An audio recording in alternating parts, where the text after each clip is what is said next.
وما أمروا إلا ليعبدوا الله مخلصين له الدين. Memang seorang yang memberikan nasihat itu perlu fikih. Perlu fikih. Fikih maksudnya dia pertama harus dia paham yang dia nasihatkan ini benar atau tidak. Kemudian yang kedua, dia harus paham keadaan orang yang dia nasihati. Ini kalau saya nasihatkan dia di sini masuk atau tidak, akan diterima atau tidak. Ini yang kedua. Jadi harus bukan hanya ilmunya, tapi keadaan yang dinasihati. Harus dia tahu juga. Apakah akan diterima atau malah ditolak. Ini harus dia tahu. Ini ya, jadi bukan hanya kita punya ilmu, tapi harus juga punya ilmu terhadap yang disampaikan kepadanya. Ini kita katakan harus punya fikih seperti itu berdasarkan firman Allah Subhanahu wa taala kepada Nabi kita Muhammad sallallahu alaihi wasallam, "Qul hadhihi sabili ad'u ila Allah ala basirah." Katakan Muhammad, ini jalanku, artinya ini ilmu, ini Al-Qur'an Sunnah. Saya berdakwah kepada Allah karena Allah. Ini yang kedua. Harus karena Allah. Yang kedua, yang ketiga ala basirah.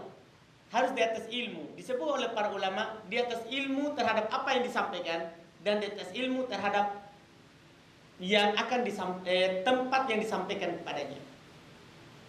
Ini disyaratkan juga oleh Nabi SAW dalam hadits Mu'adz bin Jabal dalam riwayat Bukhari Muslim ketika beliau diutus ke mana? Ke Yaman. Jadi beliau sampaikan kepada Mu'adz apa yang harus disampaikan. Jadi Nabi katakan kepadanya, sampaikan la ilaha illallah.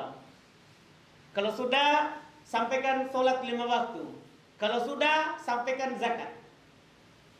Yang diambil dari orang kaya dan dikembalikan kepada orang miskin. Jadi Nabi sampaikan kepada dia ilmu yang akan disampaikan. Dan Nabi sampaikan keadaan orang yang akan kamu sampaikan kepadanya ilmu nanti. Kata Nabi, fa innaka sata'ati qauman min ahli kitab. Kamu akan mendatangi orang dari ahli kitab. Ini dua. Jadi kita tidak cukup punya ilmu terhadap apa yang kita sampaikan, tapi harus punya ilmu kepada siapa yang kita akan sampaikan. Itu tadi. Karena nasihat itu kalau tidak cocok, tidak tepat waktu dan tempatnya, itu biasa ditolak.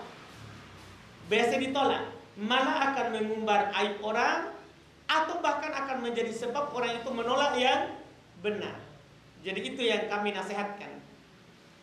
Kalau ada nasihat, maka selalu pikirkan, ini yang saya nasihatkan baik.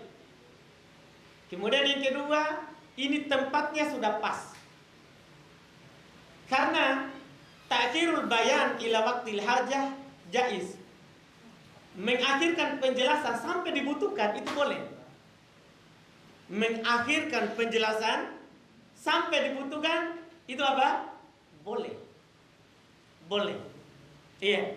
Bahkan sampai yang walaupun ini jangan dipraktekkan ya. Artinya saya dapat faedah, saya pernah baca perkataan Syekh Ibnu Utsaimin dalam syarah usul fit tafsir kitab beliau sendiri. Ada orang perokok. Biasa satu hari 3 bungkus. Kata boleh. Kita nasihati dulu, kurangi 2 bungkus. Kurangi 2 bungkus. Jadi 1. Setelah itu kurangi dari 12 batang menjadi 1. Tadarruj. Baik, padahal ini kemungkaran. Tapi kata belum untuk menasihati begitu. Untuk menasihatinya sampai apa? Seperti itu. Belum berdalil dengan tadarrujnya dalam larangan meminum khamar. Minum minuman yang memabukkan. Jadi pertama dikatakan ada kebaikannya tapi dosanya lebih besar, keburukannya lebih besar, belum diharumkan. Kemudian yang kedua, jangan dekati sholat dalam keadaan kalian mabuk. Jadi mereka masih boleh minum, tapi kalau sholat tidak boleh dalam keadaan mabuk. Ini kan sudah sampai ini sholat 5 waktu. Ya, tidak bisa mereka minum sebelum sholat karena mereka akan mabuk ketika datang sholat. Yang ketiga langsung diharamkan karena ini sudah banyak orang tahan. Ini caranya. Ini untuk apa ini? Tadarruj. Jadi kita pilih yang bermanfaat, kemudian berikutnya, untuk memudahkan yang benar itu sampai kepadanya. Iya, yang benar itu sampai kepadanya. Misalnya kita lihat orang cukur jenggot. Kalau kita langsung sampaikan kepadanya, jenggot wajib harus kamu pelihara.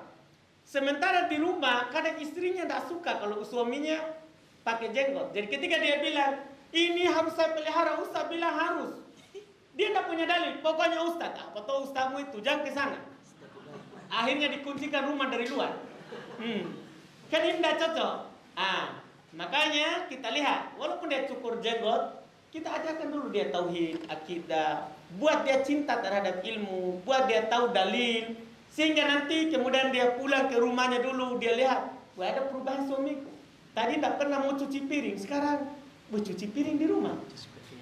Ya, karena kita sampaikan hadis bahwa Rasulullah juga melayani istrinya, melipatkan bajunya, memasak, kalau tidak lagi di luar mengajar. Itu Rasulullah. Ketika dia ngaji, wah istrinya cinta, berarti bagus ini suamiku ta'lim. Ada namanya poinnya, dia sudah cinta kepada apa? Ilmu. Ketika dia lihat suaminya berubah, tiba-tiba berjenggot, oh berarti ini yang dia sampaikan, yang dia dapat dari ilmu. Begitu. Artinya kita apa? Pelan-pelan menyampaikannya. Yang paling penting dulu, kemudian yang penting. Jenggot penting, tapi lebih penting menguatkan apa? Keyakinannya. Lebih penting menguatkan keyakinannya. Jadi pelan-pelan sampai setelah itu dia akan melakukan sendiri. Itu wallahu alam. Jangan lupa subscribe, like, dan share.